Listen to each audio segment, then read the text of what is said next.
বাদশাহ হারুনুর রশিদের নাম শুনছেন? তো ওনার দরবারে এক পাগল আসতো, বাহলুল পাগলা। বাদশাহ বুঝতেন যে এই পাগল কিন্তু জেনতেন পাগল না, এটা আল্লাহওয়ালা পাগল।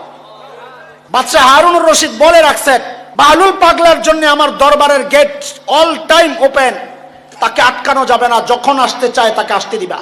একদিন বাহলুল আসছে, বাদশাহ একটা ছড়ি ছিল, ছোট্ট লাঠি, আগেকার রাজা বাদশাদের হাতে ছোট্ট লাঠি থাকতো, এই ছোট্ট লাঠিটারে বাদশাহ এরকম ঘুরাইতেছে, এর মধ্যে বাহলুল ঢুকছে। তো বাদশাহ বাহলুলরে দেখে জিজ্ঞেস করছে, কি অবস্থা? জি আলহামদুলিল্লাহ ভালো।